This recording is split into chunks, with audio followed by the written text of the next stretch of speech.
নিচের বহু নির্বাচনী প্রশ্নগুলোর উত্তর দেই।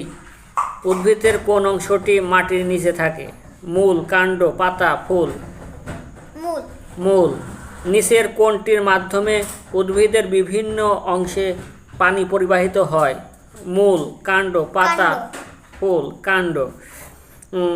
সরিষা কোন প্রজাতির উদ্ভিদ? বিরুৎ। বিরুৎ সঠিক উত্তর। নিচের কোনটি বৃক্ষ শ্রেণীর উদ্ভিদ? গোলাপ, টমেটো, জবা, কাঁঠাল? নিচের কোনটি বৃক্ষ? ঠিক আছে, কাঁঠাল। তো আম গাছের বৈশিষ্ট্য নিচের কোনটি? নরম ও সবুজ কাণ্ড, কাণ্ড দীর্ঘ ও শক্ত, কাণ্ড দীর্ঘ ও শক্ত। ফুল হয় না নিচের কোন উদ্ভিদ? মশ, আম, নারকেল, তাল? মশ। ফুল হয় না। তাহলে তাল গাছে কি যখন তাল হয় তাহলে ফুল দেখছো কখনো? তাহলে তালেরও তো ফুল হয় না। তাহলে সঠিক উত্তরটি হবে মশ।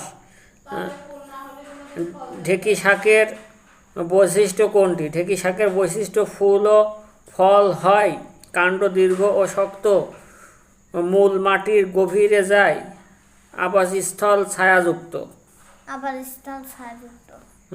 শূন্য স্থান পূরণ করি। উদ্ভিদ এক ধরনের ড্যাশ। উদ্ভিদ এক ধরনের জীব। মরিচ গাছের কাণ্ড ড্যাশ ও ড্যাশ ও সবুজ বর্ণের হয়।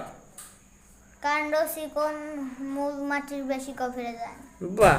মশ উদ্ভিদের ড্যাশ হয় না।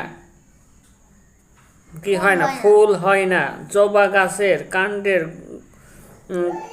গোড়ার কাছ থেকে ড্যাশ বের হয়। কি বের হয়? পাতা বের হয়, ফুল বের হয়, কাণ্ড, ফল বের হয়। কোনটি? জবা গাছের কাণ্ডের গোড়ার কাছ থেকে। বেল গাছের কাণ্ড ড্যাশ ও ড্যাশ